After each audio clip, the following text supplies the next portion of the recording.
बात बहुत पुरानी है। एक गांव में एक सुनार रहता था जो अपने काम में बहुत ही माहिर और होशियार था। सुनार का व्यापार बहुत ही अच्छा चल रहा था। उसने काफी धन जमा भी कर लिया था।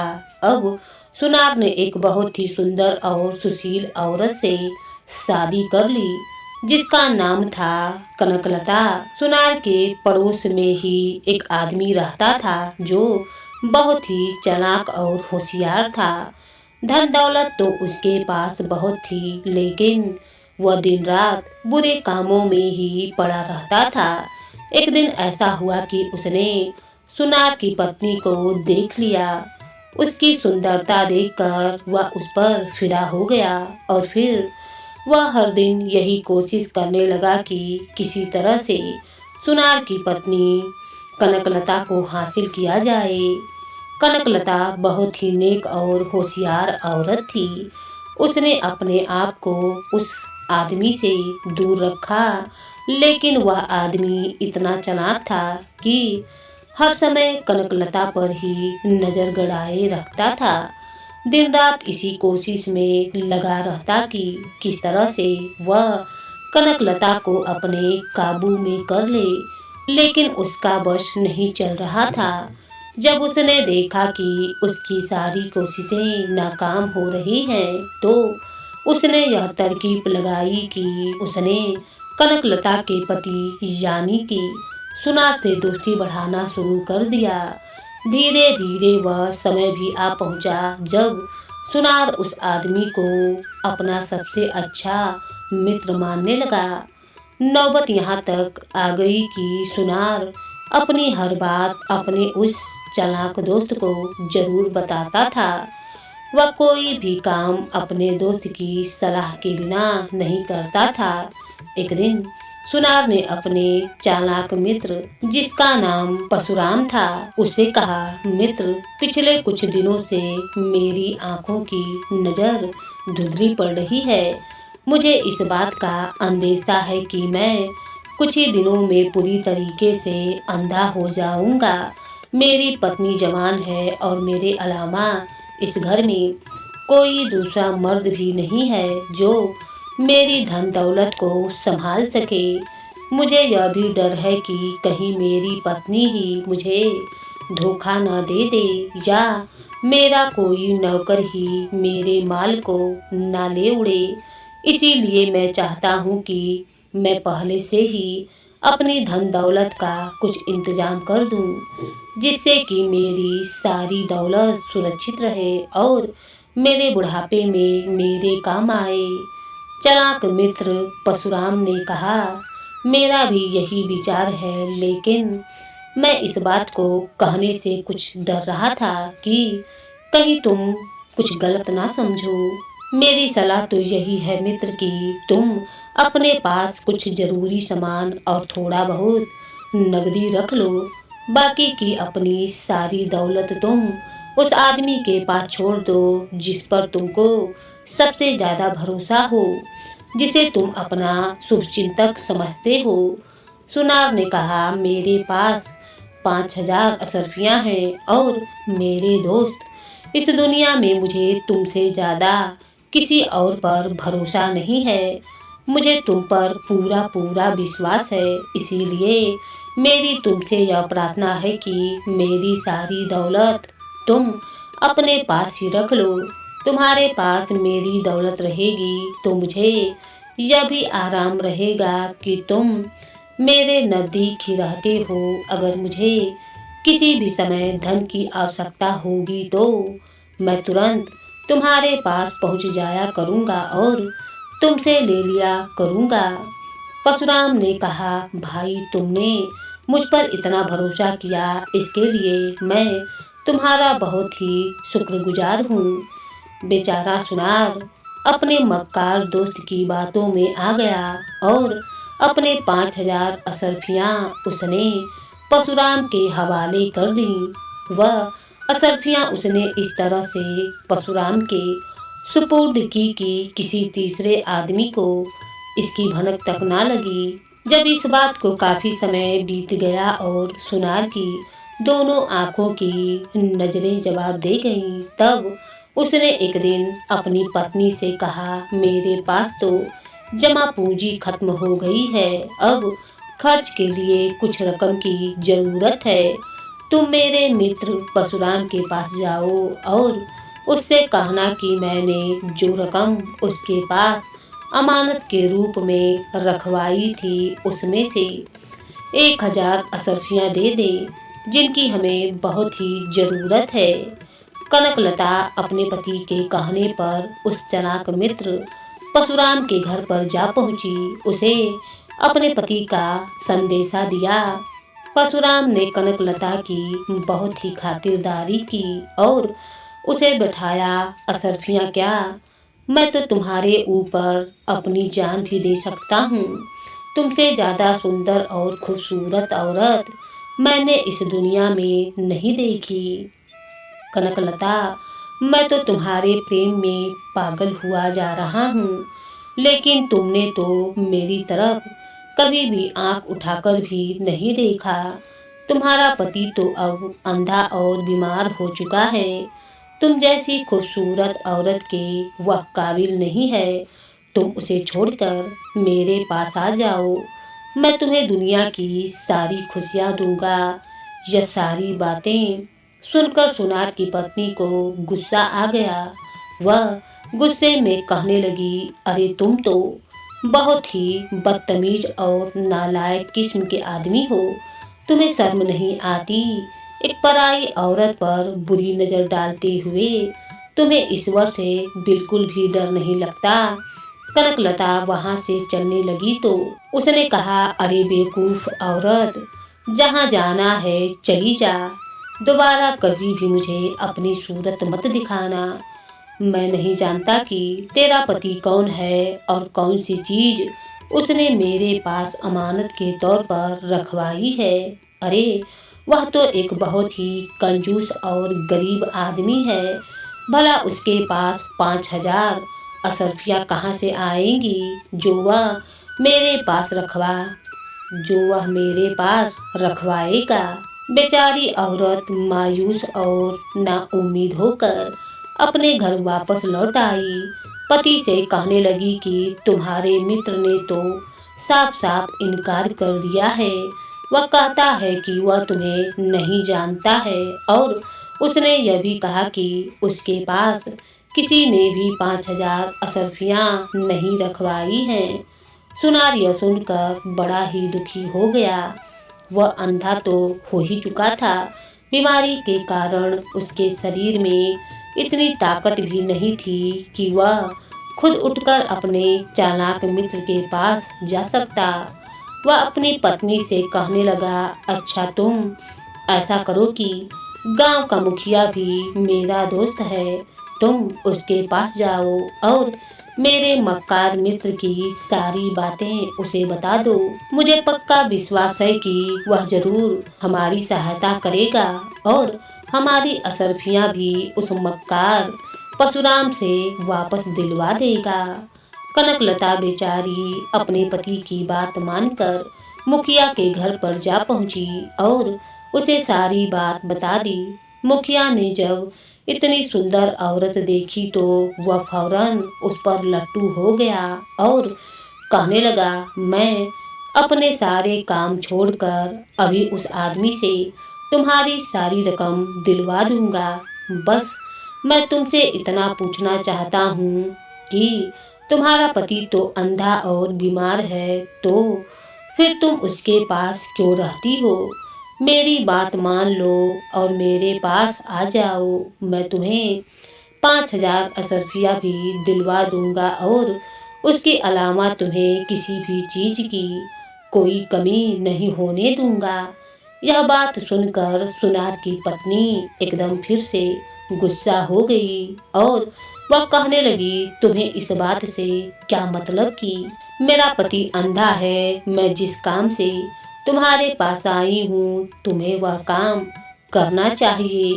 लोगों ने तुम्हें मुखिया इस बात के लिए नहीं बनाया कि तुम दूसरी औरतों पर बुरी नजर रखो।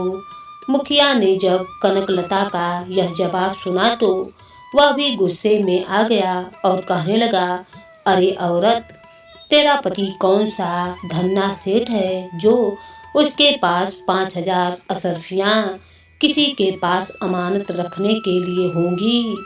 तू अभी इसी वक्त मेरे घर से निकल जा और फिर दोबारा इधर का रुख मत करना। बेचारी कनकलता सर झुकाए, आंखों में आंसू लिए वापस अपने घर लौट गई। उसने अपने पति से कहा कि गांव का मुखिया हमारी कोई मदद नहीं करेगा। यह सुनकर सुनार चुप हो गया और फिर थोड़ी देर के बाद कहने लगा, तुम ऐसा करो कि नगर के कोतवाल के पास जाओ, शायद वह हमारी मदद कर सकता है, क्योंकि मैंने उसके लिए बहुत से जेवर बनवाए थे और वह मेरे काम से बहुत खुश था। सुनार की पत्नी कनकलता कोतवाल के पास गई और उसे भी अपनी सारी कहानी कह सुनाई। कोतवाल की नीयत भी कनकलता की सुंदरता देखकर डगमगा गई। सारी बात सुनकर वह कहने लगा, तुम दिल छोटा मत करो, यह कौन सी बड़ी बात है। मैं अभी के अभी उस मक्कार आदमी से तुम्हारी असरफियां वापस दिलवा दूंगा। लेकिन एक बात तो बताओ कि तुम्हारा पति अंधा और बीमार है, तो फिर तुम उसके पास क्यों रहती हो। अरे भगवान ने तुम्हें इतना सुंदर रूप दिया है, तुम किसी को भी अपनी गुलाम बना सकती हो। तुम्हारी सुंदरता देखकर मेरे होश हवास गुम हो गए हैं। कनकलता यह सुनकर कहने लगी, कोतवाल साहब, आप जरा अपने औहदे का तो ख्याल कीजिए। क्या आपके घर में बहन बेटियां नहीं हैं। यह सुनकर कोतवाल भी गुस्से में आ गया और कहने लगा, अरे दुष्ट औरत, तू क्या फिजूल की बातें करती है। तुझे मालूम नहीं कि मैं कौन हूँ। चल निकल जल्दी यहाँ से। खबरदार, जो कभी दोबारा यहाँ पर आई। प्रेमलता बेचारी मन ही मन कोतवाल को भला बुरा कहती हुई अपने घर वापस लौट आई। अपने पति से कहने लगी, तुम बेवजह ही मेरी बेइज्जती करवा रहे हो। इस दुनिया में अब किसी के मन में भी इंसान नहीं रहा, इंसाफ नहीं रहा। सुनार को यह सुनकर बड़ा ही दुख हुआ और वह कहने लगा कि तुम एक बार फिर नगर के न्याय अधिकारी के पास जाओ। मुझे पूरी उम्मीद है कि वह तुम्हारी सहायता जरूर करेगा। कनकलता कहने लगी, मुझे तुम्हारी बात मानने में कोई आपत्ति नहीं है जी, लेकिन मुझे नहीं लगता कि वहाँ पर भी मेरी कोई बात सुनी जाएगी। लेकिन तुम कहते हो तो मैं यह भी करके देख लेती हूँ। प्रेमलता जब न्याय अधिकारी के पास पहुँची तो उसकी सुंदरता देखकर न्याय अधिकारी भी उस पर मोहित हो गया। उसने पूछा, तुम्हारा नाम क्या है। मेरे पास किस काम के लिए आई हो। कनकलता ने अपनी सारी कहानी न्याय अधिकारी को बता दी। उसकी बात को सुनकर न्याय अधिकारी कहने लगा, मैं तो तुम जैसी औरत का गुलाम बनने को भी तैयार हूँ। तुम कहो तो अभी के अभी उस आदमी से तुम्हारी असरफियाँ दिलवा दूँ, लेकिन तुम मेरी एक बात मान लो, आज की रात तुम यहीं पर रुक जाओ। सुनार की पत्नी ने जब यह बात सुनी तो चिल्ला चिल्ला कर न्याय अधिकारी को गालियां देने लगी। उसके बाद वह अपने घर वापस लौट गई। रोते हुए वह अपने पति से कहने लगी, इस दुनिया में इंसाफ नाम की कोई भी चीज बची नहीं है। अब हमें कहीं से भी इंसाफ नहीं मिलेगा। तुम अपनी 5,000 असरफियाँ भूल जाओ और किसी तरीके से मेहनत मजदूरी करके पेट पालने का इंतजाम करो। सुनार बेचारा अपनी आंखों में आंसू लिए कहने लगा, मैंने अपनी सारी जिंदगी की मेहनत करके 5,000 असरफियाँ इकट्ठी की थी। बुढ़ापे में मेरी जिंदगी आराम से गुजरेगी। जब मेरी सारी मेहनत की कमाई डूब गई तो मैं भी जिंदा रहकर क्या करूँगा। मेरी तो ईश्वर से यही प्रार्थना है कि वह जल्द से जल्द मुझे इस दुनिया से उठा ले। कनकलता ने जब अपने पति की यह हालत देखी तो उसे बड़ा ही दुख हुआ। वह अपने पति से कहने लगी, अरे नाजी, भगवान ने चाहा तो मैं तुम्हारे उस मक्कार दोस्त मुखिया कोतवाल और न्याय अधिकारी से ऐसा बदला लूंगी कि वह याद रखेंगे। तुम चिंता मत करो, मैंने एक ऐसी तरकीब सोच ली है जिसके बाद सुनार की पत्नी बाजार गई और एक संदूक बनाने वाले से कहा कि मुझे 3 बड़े बड़े संदूक बना दो। संदूक इतने बड़े होने चाहिए कि उसमें आदमी आराम से बैठ जाए। संदूक वाले ने कहा, ठीक है, शाम तक मैं ऐसे संदूक बना दूंगा। घर वापस आकर कनकलता ने अपनी नौकरानी को आदेश दिया कि पूरे घर की अच्छे से साफ सफाई कर दी जाए और साथ ही साथ लजीज पकवान भी बनाए जाएं। शाम होते होते संदूक तैयार हो गई और सुनार की पत्नी के घर पहुंच भी गई। कनकलता शाम को तैयार हुई। सज धज कर वह उस चालाक दोस्त यानी कि परशुराम के घर गई, जिसके पास 5000 असरफियां अमानत के तौर पर रखी गई थीं। कनकलता को देखकर परशुराम बहुत ही हैरान हुआ। कनकलता बड़े ही प्यार भरे लहजे में कहने लगी, सचमुच तुम एक बहुत ही बड़े ही और अच्छे इंसान हो। मैंने उस दिन तुमसे बहुत ही कड़वी बातें कह दी थी, लेकिन बाद में मुझे इस बात का बड़ा ही दुख हुआ।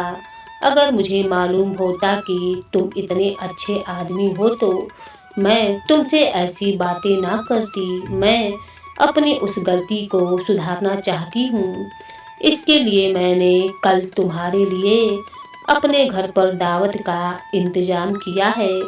कल सुबह तुम मेरे घर पर आ जाना ताकि मैं अपनी गलती सुधार सकूं। परशुराम, जो पहले से ही कनकलता पर मरता था, मन ही मन में वह खुश हुआ और कहने लगा, अरे सुंदरी, सच तो यह है कि मैं भी अपने बर्ताव पर बड़ा ही शर्मिंदा हूँ। ठीक है, मैं तुम्हारे कहे के अनुसार सुबह तुम्हारे मकान पर पहुँच जाऊंगा। वहाँ से निकलकर कनकलता सीधा मुखिया के घर पर गई और मुखिया से कहने लगी, मुखिया जी, मैं जब से आपके मकान से गई हूँ, आपकी सूरत हर वक्त मेरी आंखों के सामने घूमती रहती है। उस दिन के बर्ताव के लिए मैं बहुत ही शर्मिंदा हूँ और आपसे माफ़ी मांगना चाहती हूँ। यदि आपने सचमुच मुझे माफ़ कर दिया तो कल सुबह आप मेरे घर पर जरूर आइएगा। मुखिया बेचारा कनकलता की बातों में फंस चुका था और कहने लगा, हाँ हाँ, मैं सुबह बिल्कुल ठीक समय पर तुम्हारे घर पर पहुंच जाऊंगा। कनकलता वहां से निकली और कोतवाल के पास जा पहुंची। कोतवाल से कहने लगी, मैं तो आपकी दासी हूँ हुजूर, और कल मैं आपको अपने घर पर दावत देना चाहती हूँ। कोतवाल ने इतनी सुंदर औरत से जब यह बात सुनी तो तुरंत राजी हो गया। बिल्कुल सुंदरी, हम तुम्हारी दावत पर जरूर आएंगे। मैं तो पहले से ही तुम्हारे प्रेम में पागल हूँ। वहाँ से निकलने के बाद कनकलता न्याय अधिकारी के पास जा पहुँची और कहने लगी, हुजूर, उस दिन जो मैंने आपको जली कटी सुनाई थी, उसके लिए मैं बहुत ही शर्मिंदा हूँ। तब से मेरे मन को चैन नहीं है। आप मुझे अपनी दासी ही समझिए और अपनी खातिरदारी का मौका दीजिए। कल सुबह मैंने आपके लिए दावत रखी है। न्याय अधिकारी ने जब यह बात सुनी तो उछल पड़ा और कहने लगा, बेशक सुंदरी, तुम्हारी जैसी सुंदरी हमें दावत दे तो हम मना कैसे कर सकते हैं। बल्कि मैं खुद भी अपने उस दिन के बर्ताव के लिए बहुत ही शर्मिंदा हूँ। वह भी कनकलता की चिकनी चुपड़ी बातों में फंस गया। उसने भी दावत में आने की हामी भर दी। कनकलता यह सारे काम निपटाकर अपने घर वापस लौट आई। घर पहुंचकर कनकलता ने अपनी नौकरानी से पूरे घर की सफाई करवाई, अच्छे अच्छे पकवान बनवाए। उस रात कनकलता खूब सज संवर कर, जबकि दूसरी तरफ परशुराम, मुखिया, न्याय अधिकारी और कोतवाल, इन सभी को नींद नहीं आ रही थी। सुबह के समय सुनार का चालाक मित्र परशुराम भी बन ठन कर सुनार के घर पर पहुंचा। सुनार की पत्नी पहले से ही तैयार होकर उसके इंतजार में बैठी थी। जब परशुराम उसके घर पर आया तो कनकलता उसे अंदर कमरे में ले गई और कमरे का दरवाजा बंद कर दिया। परशुराम अपने साथ 1000 असरफियों की थैली भी लेकर आया था। वह थैली उसने कनकलता को दे दी। कनकलता ने नौकरानी से परशुराम के लिए शरबत और खाने पीने का सामान मंगवाया। जब दोनों ने खाना खा लिया तो कनकलता की ही एक नौकरानी, जिसको कनकलता ने पहले से ही सब कुछ सिखा पढ़ा दिया था, उसने दरवाजे पर दस्तक दी। कनकलता ने उठकर पूछा कि क्या बात है नौकरानी। नौकरानी कहने लगी, आपका भाई आपसे मिलने आया है। वह इस समय आपके पति के पास बैठे हैं। कनकलता ने परशुराम की ओर देखा और कहने लगी, आप यहाँ पर आराम कीजिए, मैं कुछ ही देर में आपसे अपने भाई से मिलकर आती हूँ। ठीक है सुंदरी, लेकिन जल्दी आना, अब मैं और अधिक इंतजार नहीं कर सकता हूँ। कनकलता कमरे से बाहर निकली। उसने दरवाजे को बाहर से बंद किया और एक बड़ा सा संदूक वहां पर लाकर रख दिया। इतनी देर में मुखिया उसके घर पर आ पहुंचा। उसने दरवाजे पर दस्तक दी। कनकलता ने अपनी नौकरानी को भेजकर मकान का दरवाजा खुलवाया और फिर मुखिया को लेकर एक दूसरे कमरे में चली गई। उसके साथ कनकलता प्रेम भरी बातें करने लगी। नौकरानी से कहकर उसके लिए खाना मंगवाया। खाना खाने के बाद वह कहने लगी, मुखिया जी, आज रात आप यहीं पर रुकिए, आप यहाँ पर आराम कीजिए। मुखिया, जो कि 400 असरफियाँ अपने साथ लाया था, उसने कनकलता को दे दी। इसके बाद वहाँ पर एक सुंदर सा पलंग बिछा था। कनकलता ने कहा, मुखिया जी, आप इस पलंग पर आराम फरमाइए। अभी दोनों बातें ही कर रहे थे कि तभी मकान का दरवाजा खटखटाया। नगर का कोतवाल सुनार के घर पर आ पहुंचा था। कनकलता ने पूछा, कौन है? कोतवाल ने कहा, अरे मैं हूँ, अपना नाम भी बताओ। अरे मैं हूँ नगर का कोतवाल। मुखिया ने जब यह सुना तो घबरा गया। कहने लगा, अरे यह कोतवाल यहाँ पर क्यों आया है? मुखिया जी, कोतवाल तो मेरे पति के मित्र हैं, उनका हालचाल पूछने आए हुए होंगे। अब मैं क्या करूं? आप ऐसा करें कि बराबर में जो संदूक रखा है उसमें छिप जाइए।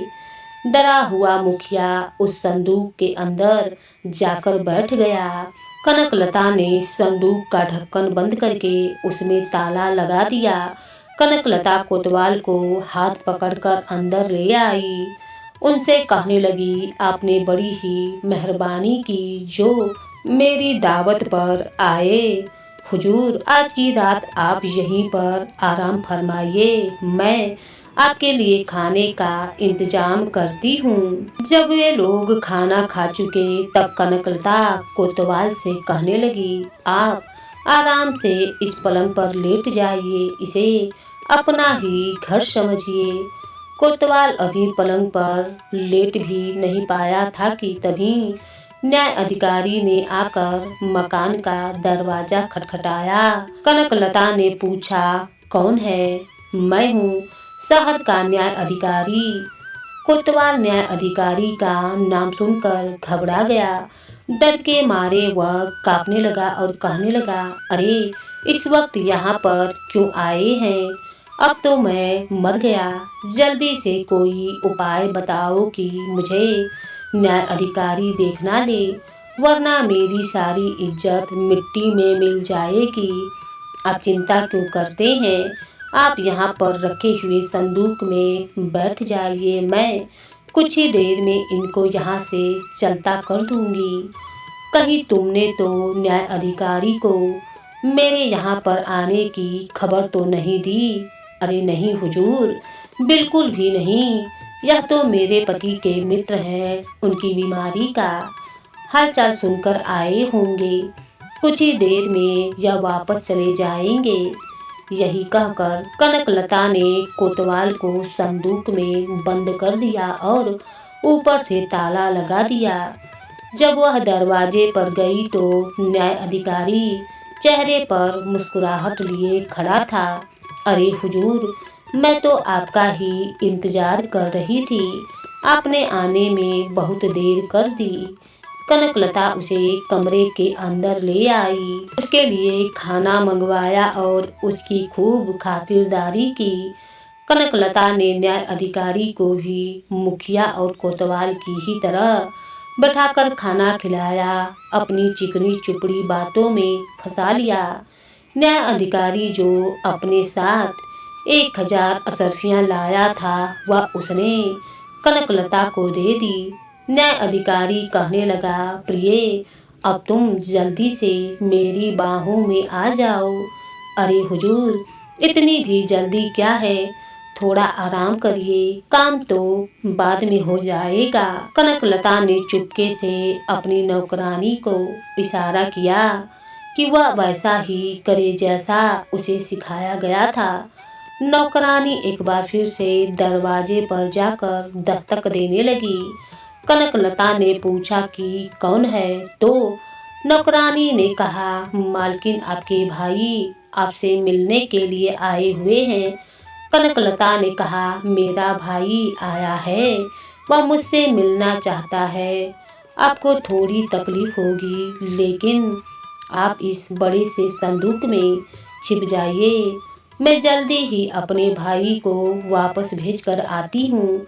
न्याय अधिकारी, जिसकी समझ में कुछ भी नहीं आ रहा था, वह तुरंत संदूक में छिप गया। कनकलता ने ऊपर से संदूक को ताला लगा दिया।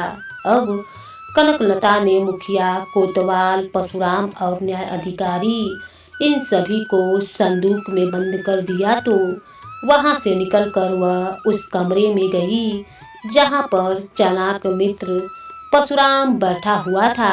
उसके नजदीक जाकर कनकलता प्रेम भरे अंदाज में कहने लगी, हुजूर, मैं आपसे माफी चाहती हूँ कि आपको इतना इंतजार करवाया। असल में मेरा भाई जो आया हुआ था, मैंने उससे काफी बहाने बनाए, लेकिन वह जाने का नाम ही नहीं ले रहा था। बड़ी मुश्किल से उसे टाल कर आई हूँ। अरे सुंदरी, इसमें तुम्हारी कोई गलती नहीं है। मुझे इस बात से कोई दिक्कत नहीं है, लेकिन अब तुम मेरी बाहों में आ जाओ। तुम फिर से कहीं और मत चली जाना। भला ऐसा कैसे हो सकता है हुजूर? मैं तो आपसे भी ज्यादा बेकरार हूँ। कनकलता परशुराम को अपने साथ उस कमरे में ले आई जहाँ पर वह 3 संदूकें रखी हुई थीं और वहाँ पर कहने लगी, हुजूर, यही वह कमरा है जहाँ पर हम आज की रात बिताएंगे। यह भी खूब रही। अब तुम जल्दी से मेरे दिल की तमन्ना पूरी कर दो। अरे हुजूर, ऐसी भी क्या जल्दी है? आप जरा यह तो बताइए कि आपको उन 5000 असरफियों की कोई खबर है जो मेरे पति ने आपके पास रखी थी? आपने वादा किया था कि अगर मैं आपकी इच्छा पूरी कर दूंगी तो आप 5000 असरफियाँ मुझे वापस लौटा देंगे। अब आप जल्दी से जल्दी अपना वादा पूरा कीजिए। अरे मैं कौन सा अपने वादे से मुकर रहा हूँ। वह 5,000 असरफियाँ तो तुम्हारी अमानत है, मैं उन्हें तुम्हारे हवाले कर दूंगा, बल्कि 5,000 असरफियाँ अलग से मैं तुम्हें तोहफे के रूप में भी दे दूंगा।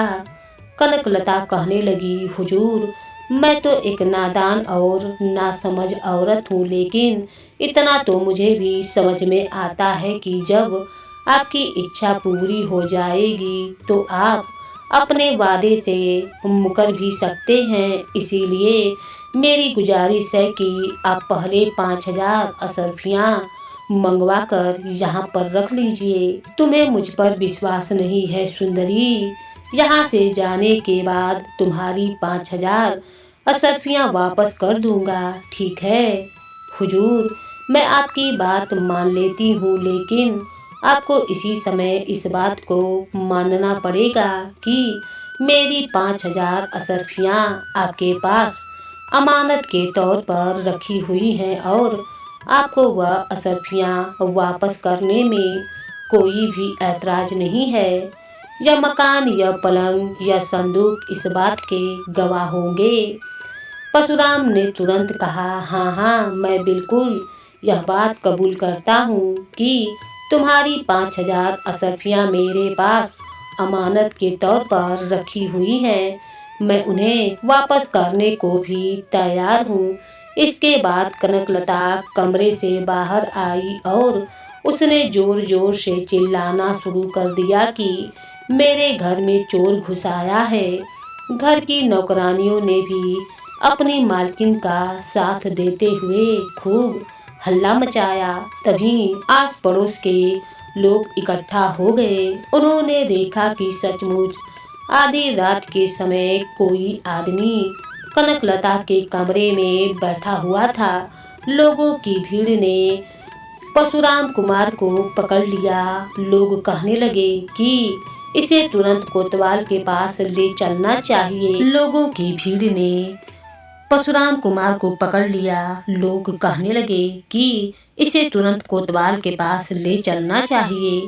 कनकलता ने कहा, नहीं नहीं, मुझे कोतवाल पर भी विश्वास नहीं है। मैं तो इसे सीधा महाराज के दरबार में पेश करूंगी। अब तक सुबह भी हो चली थी।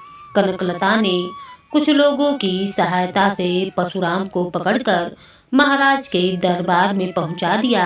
कनकलता ने परशुराम को राजा के दरबार में पेश किया तो महाराज कहने लगे, आप किस काम के लिए हाजिर हुए हैं? कनकलता ने कहा, महाराज, यह आदमी आधी रात के समय मेरे घर में घुसा था। महाराज ने कहा, अगर ऐसी बात है तो तुम्हें इसे सबसे पहले गांव के मुखिया के पास ले जाना चाहिए था। हुजूर, मैं वहां पर भी गई थी, लेकिन गांव का मुखिया वहां पर नहीं था। फिर तुम इसे कोतवाल के पास क्यों नहीं ले गई? माफी चाहती हूँ हुजूर, लेकिन कोतवाल भी शहर में नहीं है। ऐसा कैसे हो सकता है? तो क्या तुम न्याय अधिकारी के पास नहीं गई? महाराज, न्याय अधिकारी भी मुझे नहीं मिला। महाराज हैरान होकर कहने लगे कि यह सब एक साथ कैसे गायब हो गए? कहीं तुम मुझसे झूठ तो नहीं बोल रही हो? महाराज ने अपने सैनिकों को तुरंत आदेश दिया कि जाकर इन लोगों का पता किया जाए।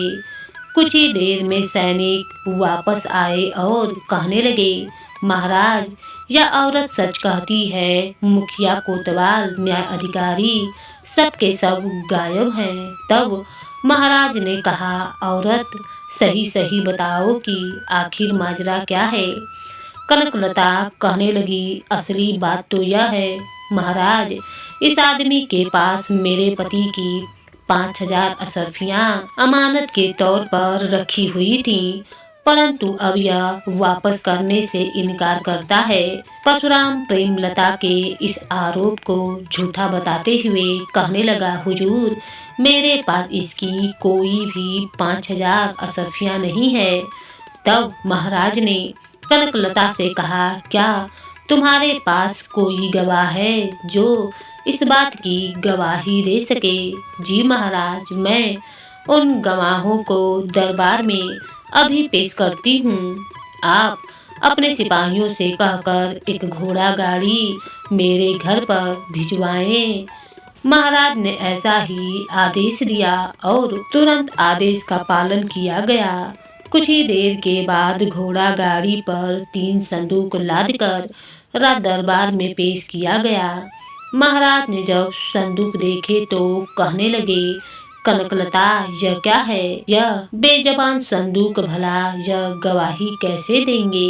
महाराज बिल्कुल यह संदूक गवाही देंगे, आप चिंता मत कीजिए। तब कनकलता ने संदूकों की ओर मुँह करके चिल्लाते हुए कहा, क्यों रे संदूक, क्या तुमने नहीं सुना जब इस आदमी ने कहा कि इसने मेरे पति की 5000 असरफियां अपने पास रखी हुई हैं, परंतु संदूकों में से कोई आवाज नहीं आई। तब कनकलता ने कहा, महाराज मेरी प्रार्थना है कि आप आदेश दीजिए कि कुछ घास फूस और कच्ची लकड़ियां लाकर संदूक के ऊपर रखी जाएं और इन्हें आग लगा दिया जाए। मुझे पक्का विश्वास है कि संदूक अपनी गवाही जरूर देंगे। महाराज ने तुरंत आदेश दिया और संदूक के ऊपर घास फूस रखकर उसमें आग लगा दी गई। जैसे ही आग की तपिश बढ़ी और उनके अंदर बैठे हुए मुखिया कोतवाल न्याय अधिकारी जोर जोर से चिल्लाने लगे, जी हुजूर, यह औरत बिल्कुल सही कहती है। इस आदमी ने हमारे सामने ही कबूल किया था कि इसने सुनार की 5000 असरफियां अपने पास अमानत के तौर पर रखी हुई है। महाराज संदूक के अंदर से आने वाली आवाजों को सुनकर बड़े ही हैरान हुए। तुरंत संदूकों को खोल दिया गया। संदूकों के अंदर से मुखिया कोतवाल और न्याय अधिकारी निकले, जिनके सिर शर्म से झुके हुए थे। तब महाराज के पूछने पर कनकलता ने सारा किस्सा महाराज को सुना दिया।